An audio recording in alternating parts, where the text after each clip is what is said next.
ಹಾಗಾದ್ರೆ ನೀನ್ ಬರೀ ಬೆಣ್ಣೆಗೋಸ್ಕರ ನನ್ನ ಎಬ್ಸಿದ್ಯಾ? ಅಮ್ಮ, ನಾನ್ ತುಂಬಾ ಕಷ್ಟಪಟ್ಟಿದ್ದೀನಿ, ಅದಕ್ಕೆ ಬೆಣ್ಣೆ ತಿನ್ಸು. ಬರೀ ಬೆಣ್ಣೆಗೋಸ್ಕರ ನೀನು ನಿನ್ ತಾಯಿನ ಪ್ರೀತಿಸೋದಾ? ಸರಿ, ಹಾಗಾದ್ರೆ ನಿನಗೆ ಖಂಡಿತ ಸಿಗತ್ತೆ. ಆದ್ರೆ ಬೆಣ್ಣೆ ಅಲ್ಲ, ದೊಣ್ಣೆ ಏಟು. ಇರು ಬಂದೆ, ನಿಂತ್ಕೊ ನೀನು. ನೋಡಿದ್ರ ಅವನ್ನ ಹೇಗ್ ಮಾತಾಡ್ತಾನೆ ಅಂತ? ಹಾ, ನೋಡಿದ್ದು ಆಯ್ತು, ಕೇಳಿದ್ದು ಆಯ್ತು. ನಿನ್ ಕಂದನ ಮುದ್ದು ಪ್ರೀತಿ. ಮತ್ ನೀವ್ಯಾಕೇನು ಹೇಳಲಿಲ್ಲ? ಯಾವ ಮಗ ತಾನೇ ತನ್ನ ತಾಯಿ ಹತ್ರ ಹೀಗ್ ಮಾತಾಡ್ತಾನೆ? ನಾನೇನ್ ಹೇಳೋದು ಯಶೋದೆ, ನಿನ್ನ ಮಗನನ್ನ ಹೊಗಳಕ್ ಹೋದ್ರೆ ಅವನಿಗೆ ಕೆಟ್ಟ ದೃಷ್ಟಿ ತಾಕತ್ತೆ. ಮತ್ತವನಿಗೆ ಬೈದ್ರೆ ಅವನ ತಾಯಿಯಿಂದ ನಾನ್ ಬಯಸ್ಕೋಬೇಕಾಗುತ್ತೆ. ನಾನಂತೂ ನನ್ನ ಹಸುಗಳ ಹತ್ರ ಹೊರಟೆ. ನಿನ್ ಮಗನ್ನ ನೀನೇ ನೋಡ್ಕೋ. ಹೌದಮ್ಮ, ನಿನ್ ಕಂದನ್ನ ಸಂಭಾಳಿಸು. ಬಂದೇ ಇರು, ಅಲ್ಲೇ ನಿಂತ್ಕೊ ನೀನು. ಮಾಡ್ತೀನಿ ನೋಡ್ ನಿಂಗೆ. ಆದರೆ ಬಕಾಸುರನೇನೋ ಹೇಳುತ್ತಿದ್ದ, ಅವನ ಸಹೋದರಿಗೆ ಯಾವುದು ಅಸಂಭವವಲ್ಲ, ಅವಳನ್ನು ಯಾವ ಮನುಷ್ಯರು ಸಾಯಿಸಲಾಗುವುದಿಲ್ಲ ಎಂದು. ಹಾಗಾದರೆ ಅವಳು ಸತ್ತಿದ್ದು ಹೇಗೆ? ಭಗವಂತ, ಅವಳು ಇಷ್ಟು ಚಿಕ್ಕ ಪರ್ವತದಿಂದ ಬಿದ್ದು ಸತ್ತಳು. ಇಷ್ಟು ಚಿಕ್ಕ ಪರ್ವತದಿಂದ ಬಿದ್ದು ಸತ್ತಳು? ಪೂತನಿ, ಅವಳಿಗೆ ಹಾರುವುದು ತಿಳಿದಿತ್ತು, ಅಂತವಳು ಪರ್ವತದಿಂದ ಬಿದ್ದು ಸತ್ತಳು. ನೀನು ಹೇಳುತ್ತಿದ್ದೆಯಲ್ಲ, ನಿನ್ನ ಸಹೋದರಿ ಅಮರಳೆಂದು. ಬಕಾಸುರ, ಅವಳು ಹೇಗೆ ಸತ್ತಳು? ಪೂತನಿ, ಯಾರನ್ನು ಸಾಯಿಸಲು ದೇವತೆಗಳಿಗೂ ಶಕ್ತಿ ಇಲ್ಲವಾಗಿತ್ತೋ ಅವಳನ್ನು ಒಬ್ಬ ಮನುಷ್ಯ ಹೇಗೆ?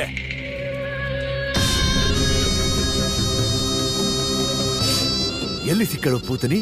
ಭಗವಂತ, ಯಮುನೆಯ ದಡದಲ್ಲಿನ ಗೋಕುಲದ ಕಾಡಿನಲ್ಲಿ, ಆ ಪರ್ವತದ ಆಸುಪಾಸಿನಲ್ಲಿ ಗೋವುಗಳನ್ನು ಮೇಯಿಸುತ್ತಾರೆ. ಯಮುನೆಯ ದಡದಲ್ಲಿ ಗೋಕುಲದ ಬದಲಿದೆ ಎಂದು.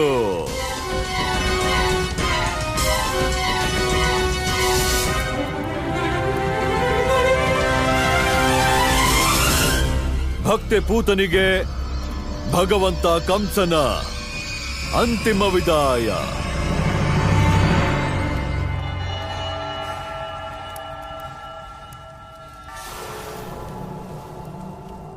ಆಶೀರ್ವಾದ.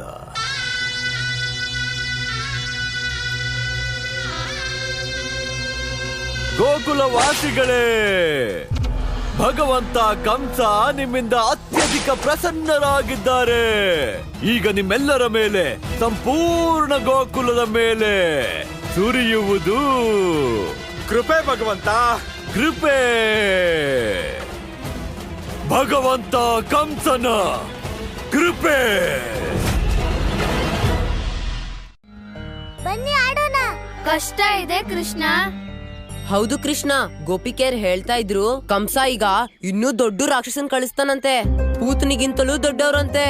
ಪೂತನಿಗಿಂತ ದೊಡ್ಡವರ? ಹೌದು ಕೃಷ್ಣ, ಕಂಸನ ಹತ್ರ ಎಂತೆಂತ ರಾಕ್ಷಸರಿದಾರೆ ಗೊತ್ತಾ? ಅವರು ಒಂದೇ ಹೊಸರಿಗೆ ಗೋಕುಲನ ಹಾರಿಸ್ಬಿಡ್ತಾರೆ. ಮತ್ತೆ ಪೂತಣಿ ಅಣ್ಣ ಬಕಾಸುರ ನಮ್ಮನ್ನ ಹಂಗೆ ನುಂಗ್ಬಿಡ್ತಾನೆ. ನಾವು ಹೋಗ್ತೇವೆ ಕೃಷ್ಣ. ಹೌದು ಕೃಷ್ಣ, ಕಂಸನ್ ರಾಕ್ಷಸರ ಕೈಯಲ್ಲಿ ಸಾಯೋದ್ ಬದಲು ಅಪ್ಪನ್ ಮಾತೇ ಕೇಳ್ತೀನಿ. ನಾವು ಹೋಗ್ತೀವಿ ಕೃಷ್ಣ. ಗೆಳೆಯರೇ, ಗೆಳೆಯರೇ, ಗೆಳೆಯರೇ, ನಮ್ಗೆಲ್ಲ ಕಂಸನ್ ಜೊತೆ ಯಾವ ಶತ್ರುತ್ವನೂ ಇಲ್ಲ. ಅದಲ್ದೆ ನಾವ್ ಅವನ್ಗೆ ಯಾವ ಹಾನಿನೂ ಮಾಡಿಲ್ಲ. ಮತ್ತ್ಯಾಕ ಅವನು ಗೋಕುಲದ ಮಕ್ಕಳನ್ನ ಕೊಲ್ಲೋದಕ್ ಬಯಸ್ತಾನೆ? ಧರ್ಮದ ಮಾರ್ಗ. ನೀನು ನಿಜವಾಗಿಯೂ ಕುಟಿಲ ನೀತಿ ತಜ್ಞ, ಕ್ರೂರ. ಪೂತನಿ, ಗೋಕುಲದ ಬಾಲಕರು, ದೇವಕಿ ಅಷ್ಟಮ ಪುತ್ರ. ಈ ಗುಟ್ಟನ್ನು ಕೇವಲ ಧರ್ಮ ಮಾತ್ರ ಬಿಡಿಸಬಹುದು. ಭಗವಂತ, ನಿಮ್ಮ ಆರತಿಯ ಸಮಯವಾಗಿದೆ ಭಗವಂತ.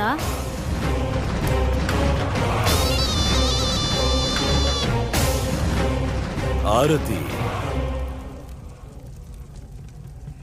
ಮಹಾರತಿ.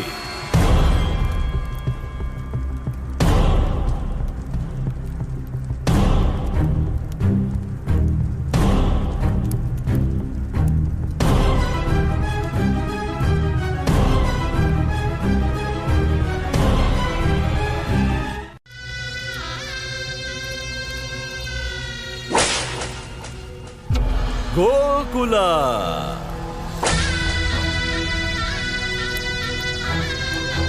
ಸರ್ವಪ್ರಥಮವಾಗಿ ಗೋಕುಲದ ಮಕ್ಕಳಿಗೆ ಸಿಗಬೇಕು ಈ ಸೌಭಾಗ್ಯ.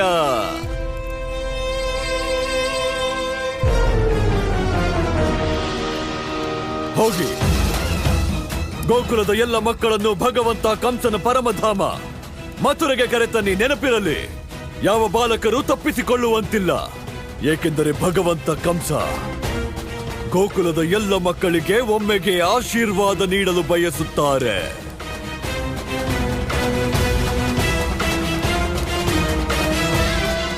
ಆಶೀರ್ವಾದ.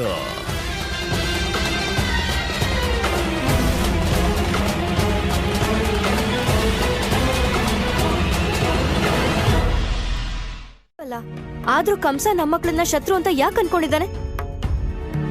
ದೇವ್ಕಿ 8ನೇ ಮಗ ಗೋಕುಲದಲ್ಲಿ ಇಲ್ಲ ಅಂತ ನಮಗ್ ಗೊತ್ತಿದೆ, ಆದ್ರೆ ಕಂಸ ಹಾಗ ಅನ್ಕೊಂಡಿಲ್ವಲ್ಲ.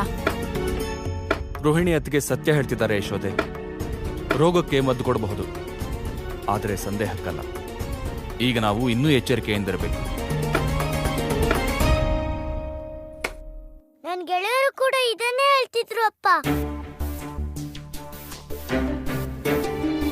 ಅದಕ್ಕೆ ಅವ್ರು ನನ್ ಜೊತೆ ಆಡೋಕೆ ಬರ್ಲಿಲ್ಲ. ಆದ್ರೆ ಕಂಸ ಎಲ್ಲ ಮಕ್ಕಳನ್ನು ಯಾಕೆ ಕೊಳ್ಳಕ್ ನೋಡ್ತಾನಪ್ಪ? ಕಂಸನಿಗೆ ಎಲ್ಲಾ ಮಕ್ಕಳನ್ನು ಕೊಲ್ಬೇಕಂತಿಲ್ಲ, ಬರೀ ಒಬ್ಬನನ್ನ ಕೊಲ್ಬೇಕು ಅಂತಿದ್ದಾನೆ. ಅವನನ್ನೇ ಹುಡುಕ್ತಾ ಇದ್ದಾನೆ. ಈಗ ಗೊತ್ತಾಯ್ತು, ಯಾರೋ ತುಂಡು ಹುಡುಗ ಕಂಸನ ಆಟಕ್ ತೊಂದ್ರೆ ಕೊಟ್ಟಿರ್ಬೋದು. ಅದಕ್ಕೆ ಅವನು ಯಾವ ಹುಡುಗರಿಗೂ ಆಟ ಆಡಕ್ ಬಿಡ್ತಿಲ್ಲ. ಪ್ರಶ್ನೆ ಮಾಡುವುದು ಅದೇ ರೀತಿ. ಯಾವಾಗ ಮನುಷ್ಯ ತನ್ನ ಅಸ್ತಿತ್ವ ಅರಿಯಲು ಪ್ರಶ್ನೆ ಮಾಡುತ್ತಾನೋ ಆಗ ಅದೇ ಕ್ಷಣ ಅವನು ಬ್ರಹ್ಮನಾಗುವ ಯಾತ್ರೆ ಆರಂಭವಾಗುತ್ತದೆ. ಅಹಂ ಬ್ರಹ್ಮಾಸ್ಮಿ, ಅರ್ಥಾತ್ ನಾನೇ ಬ್ರಹ್ಮನು, ಸಾಕ್ಷಾತ್ ಭಗವಂತನು. ಜಗತ್ತಿನ ಈ ಎಲ್ಲಕ್ಕಿಂತ ದೊಡ್ಡದಾದ ಸತ್ಯವನ್ನು ಅರಿಯಲು ಜೀವವು ಎಲ್ಲಕ್ಕಿಂತ ಸ್ವಯಂ ಈ ಪ್ರಶ್ನೆಯನ್ನ ಕೇಳಬೇಕು, ನಾನು ಯಾರೆಂದು. ನಾರಾಯಣ ನಾರಾಯಣ. ಇದರ ಅರ್ಥವೇನೆಂದರೆ ಪ್ರಭು, ತುಂಟ ಕೃಷ್ಣನು ಪರಮಾವತಾರಿ ಶ್ರೀಕೃಷ್ಣನಾಗುವ ಯಾತ್ರೆ ಈಗ ಆರಂಭವಾಗಲಿದೆ. ಹೌದು ದೇವರ್ಷಿ, ತನ್ನನ್ನೇ ಪ್ರಶ್ನಿಸಿಕೊಳ್ಳದೆ ಯಾವ ಜೀವಕ್ಕೂ ತನ್ನ ಜೀವನದ ಪರಮ ಗುರಿಯು ಪ್ರಾಪ್ತವಾಗದು. ಅದು ಸ್ವತಃ ಮನುಷ್ಯನಿರಲಿ ಇಲ್ಲವೇ ಸ್ವತಃ ಭಗವಂತನಿರಲಿ. ದೂರ ಮಾಡ್ಬೋದು ಅಲ್ವಾ ಅಮ್ಮ? ಕಂದ, ನೀನು ಕಷ್ಟನ ಅರ್ಥ ಮಾಡ್ಕೊಳ್ಳೋದಕ್ ಹೋಗಿ ಕಷ್ಟನ ನೀನೇ ಹತ್ರಕ್ಕೆ ಕರ್ಕೊಳ್ತೀಯ. ಇಲ್ಲ ಅಮ್ಮ, ನಾನು ಪೂತ್ನಿನ ಕರಿಲೇ ಇಲ್ಲ. ಪೂತ್ನಿ ಅವಳಾಗೆ ಬಂದಿದ್ದು. ಅದಕ್ಕೆ ಹೇಳ್ತಾ ಇರೋದು ಕಂದ, ನೀನ್ ನನಗೆ ಮಾತು ಕೊಡು. ಕಷ್ಟ ಪೂರ್ತಿಯಾಗಿ ಕೊನೆ ಆಗೋವರೆಗೂ ನೀನ್ ಮನೆಯಿಂದ ಆಚೆ ಹೋಗಲ್ಲ ಅಂತ. ಹೌದು ಅಮ್ಮ, ನಿನ್ ತರಾನೇ ನನ್ ಸ್ನೇಹಿತರು ಭಯ ಪಟ್ಟಿದ್ದಾರೆ. ನಾನು ಹೀಗೆ ಮನೇಲಿದ್ರೆ ನನ್ ಸ್ನೇಹಿತರಿಗೆ ಅರ್ಥ ಮಾಡ್ಸೋರು ಯಾರು? ನಾನಿಲ್ದೆ ಅವ್ರೇನೂ ಅರ್ಥ ಮಾಡ್ಕೊಳಲ್ಲ. ಕಂದ, ಗೆಳೆಯರು ಹೆದರ್ಕೊಂಡಿದ್ದಾರೆ, ಅಮ್ಮ ಹೆದರ್ಕೊಂಡಿದ್ದಾಳೆ, ಆದ್ರೆ ನಿನಗೆ ಹೆದರಿಕೆ ಆಗ್ತಿಲ್ವಾ? ಅಮ್ಮ, ನೀನೇ ಹೇಳ್ತೀಯಲ್ಲ ಈ ಕೃಷ್ಣ ಯಾರಿಗೂ ಹೆದರಲ್ಲ ಅಂತ. ಈಗ ನೀನೇ ಅನ್ಕೋತೀಯಾ ನೀನ್ ಕೃಷ್ಣ ಹೆದರ್ಕೋತಾನೆ ಅಂತ? ನನ್ ಕೃಷ್ಣ ಆಗಿದ್ದಿದ್ರೆ ಪುಷ್ಪ ಆಯ್ಕೆ ಮಾಡುವ ಅವಕಾಶ ಸಿಗುವುದೋ ಇಲ್ಲವೋ?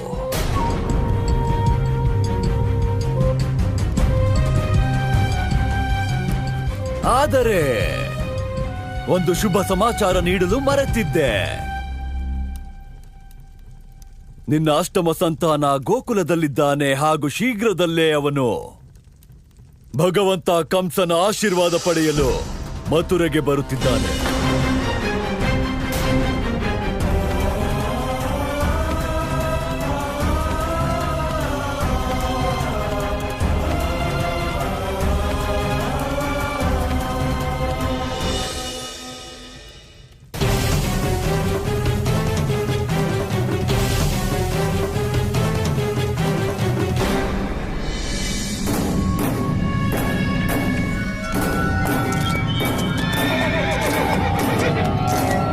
ನನ್ನ ಕ್ಷಮಿಸಿ ಬಿಡು ದೇವಕಿ. ಇಲ್ಲ ಮಹಾರಾಜ, ಮಹಾರಾಜ, ನೀವು ಹತ್ಯೆ ಮಾಡಿಲ್ಲ. ನೀವು ಮಾತೃತ್ವದ ರಕ್ಷಣೆಯನ್ನು ಮಾಡಿರುವಿರಿ. ನಿಮ್ಮ ನಿರ್ಣಯ ಸರಿಯಾಗಿತ್ತು. ನೀವು ಹೆದರಿದ್ದು ಸರಿಯಾಗಿತ್ತು. ಯಾರಿಗೆ ಗೊತ್ತು, ಆ ಸಮಯದಲ್ಲಿ ನನ್ನ ಪತಿಯ ರಕ್ಷಣೆಗೋಸ್ಕರ ಮತ್ತೊಂದು ಬಾರಿ ನನ್ನ ಸಂತಾನವನ್ನು ಮೃತ್ಯುವಿನ ಮಡಿಲಿಗೆ ಹಾಕುತ್ತಿದ್ದೆನೇನು. ಕಂಸನಿಗೆ ನಾನು ವಚನವನ್ನಂತೂ ನೀಡಿದ್ದೆ. ಹಾಗಾಗಿ ಮಹಾರಾಜ, ಅಪರಾಧಿ ನೀವಲ್ಲ, ಅಪರಾಧಿ ನಾನು. ಇಲ್ಲ ದೇವಿಕೆ, ಈ ಭೂತಕಾಲದ ಅಶ್ರುಗಳನ್ನು ಒರೆಸಿಕೊ. ಏಕೆಂದರೆ ನಿನ್ನ ಕಂದನಿಗೆ ಅವನ ತಾಯಿಯ ಕಣ್ಣೀರು ನೋಡಲು ಖಂಡಿತ ಇಷ್ಟಪಡುವುದಿಲ್ಲ. ನಾನು ಜನ್ಮ ನೀಡಿದ್ದು ನನ್ನ ಸಂತಾನ ಕಂಸನ ಅಂತ್ಯ ಮಾಡಲಿ ಎಂದು.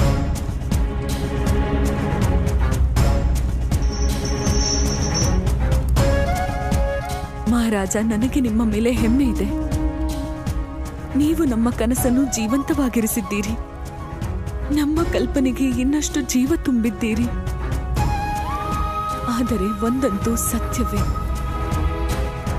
ಕಂಸನ ಅಂತ್ಯವಂತೂ ನಿಶ್ಚಿತವಾಗಿದೆ.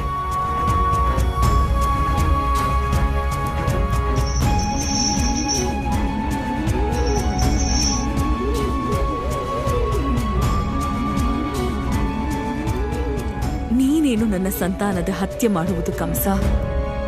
ಇನ್ನು ನಾನು ಈ ಪುಷ್ಪಗಳನ್ನ ನಿನ್ನ ಚಿತೆಗೇರಿಸುತ್ತೇನೆ.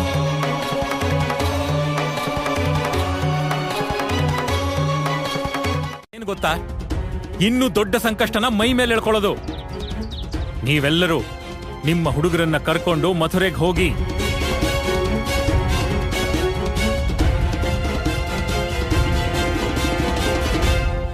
ಕೃಷ್ಣ, ನಾನ್ ಗೋಪಿಕೆಯರ್ ಹೇಳಿದ್ನ ಕೇಳಿದೀನಿ. ಮಥುರೆಯಲ್ಲಿ ಒಂದ್ ದೊಡ್ಡ ಸೆರೆಮನೆ ಇದೆಯಂತೆ. ಸೆರೆಮನೆ? ಹೌದು ಕೃಷ್ಣ, ಆ ಸೆರೆಮನೆಯಲ್ಲಿ ಒಂದಲ್ಲ ಎರಡಲ್ಲ 7 ಬಾಗ್ಲಿದ್ಯಂತೆ. ಅದು ದೊಡ್ಡದು. ಆದ್ರೆ ಜೀವಕ, ಆ ಸೆರೆಮನೆಯಲ್ಲಿ ಏನಿದೆ? ನಿಧಿ ಇದೆ. ನಿಧಿ ಅಲ್ಲ ಗೆಳೆಯರೇ, ಅಮ್ಮ ಇದ್ದಾಳೆ. ಅಮ್ಮ? ಯಾರಮ್ಮ ಜೀವಕ? ಕೃಷ್ಣ, ಕಂಸ ಇವಾಗ ಹುಡುಕ್ತಿದ್ದಾನಲ್ಲ, ಆ ಹುಡುಗನ ಅಮ್ಮ, ದೇವಕಿ ಅಮ್ಮ. ದೇವಕಿ ಅಮ್ಮನ? ಹಾಗಾದ್ರೆ ಮಥುರೆಗೆ ಹೋಗಿ ದೇವಕಿ ಅಮ್ಮನ ಖಂಡಿತ ನೋಡ್ಲೇಬೇಕು. ನೆಲ್ಲಿ ಹೋಯ್ ಗಗನ ಮಂಡಲದಿ ಅಡಗಿರೋ ವೈರಿ, ಗಗನ ಮಂಡಲದಿ ಅಡಗಿರೋ ವೈರಿ, ಸೇರುವುದು ಹೇಗೋ ಹೋಯ್. ಅರ್ಥವಾಯ್ತೆ? ಏನರ್ಥವಾಯಿತು?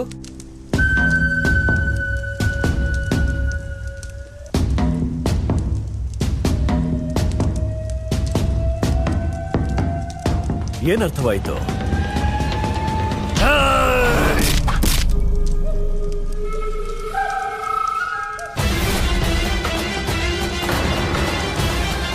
ಗೋಕುಲದ ಎಲ್ಲ ಮಕ್ಕಳು ಹೀಗೆ ಸಾಯುತ್ತಾರೆ. ಯಾರು ಜೀವಂತವಾಗಿ ಉಳಿಯುವುದಿಲ್ಲ ಅಂತ. ನಂದಗೋಪ, ಹಾಗಾದ್ರೆ ನಾವ್ ಯಾವುದೇ ಕಾರಣಕ್ಕೂ ನಮ್ಮ ಮಕ್ಕಳ ರಕ್ಷಣೆ ಮಾಡ್ಕೊಳಕ್ಕಾಗಲ್ವಾ? ಒಂದು ಉಪಾಯ ಇದೆ. ಕಂಸನಿಗೆ ಬರೀ ಸಂದೇಹ ಇದೆ, ದೇವಕಿಯ 8ನೇ ಮಗ ಗೋಕುಲದಲ್ಲಿ ಇದ್ದಾನೆ ಅಂತ. ನಾವು ನಮ್ಮ ಮಕ್ಕಳನ್ನ ಕರ್ಕೊಂಡು ಅಲ್ಲಿಗೆ ಹೋಗದೆ ಇದ್ರೆ ಆತನ ಸಂದೇಹ ನಂಬಿಕೆಯಾಗಿ ಬದಲಾಗುತ್ತೆ. ಅದಕ್ಕೆ ನನ್ನ ಸಲಹೆ ಏನಂದ್ರೆ, ನಾವು ಮಕ್ಕಳನ್ನ ಕರ್ಕೊಂಡು ಮಥುರೆಗೆ ಹೋಗ್ಲೇಬೇಕು. ಕಂಸನಿಗೆ ನಂಬಿಕೆ ಮೂಡಿಸೋ ಪ್ರಯತ್ನ ಮಾಡೋಣ. ಅವನ ಸಂದೇಹ ವ್ಯರ್ಥ ಅಂತ. ಒಂದು ನಿಮಿಷ, ನೀವ್ ಏನ್ ಹೇಳ್ತಾ ಇದ್ದೀರಾ? ನನ್ನ ಕಂದ ಮಥುರೆಗೆ ಹೋಗೋದಿಲ್ಲ. ಏನ್ ಬೇಕಾದ್ರೂ ಆಗ್ಲಿ, ನನ್ನ ಕಂದನ ನಾನ್ ಮಥುರೆಗೆ ಕಳ್ಸೋದಿಲ್ಲ. ಯಶೋದೆ, ನನಗೆ ನಿನ್ ಚಿಂತೆ ಅರ್ಥ ಆಗುತ್ತೆ. ಆದ್ರೆ ಇದು ಬಿಟ್ರೆ ನಮ್ಮ ಹತ್ರ ಬೇರೆ ಯಾವುದೇ ದಾರಿ ಇಲ್ಲ. ಇಲ್ ನೋಡಿ, ನಿಮ್ಮ ನಿರ್ಧಾರನ ನೀವು ತಗೊಳ್ಳಿ. ಆದ್ರೆ ನಾನು ನಿರ್ಧಾರ ಮಾಡಾಗಿದೆ. ನನ್ನ ಕಂದ ಮಥುರೆಗೆ ಹೋಗೋದಿಲ್ಲ ಅಷ್ಟೇ. ಯಶೋದೆ,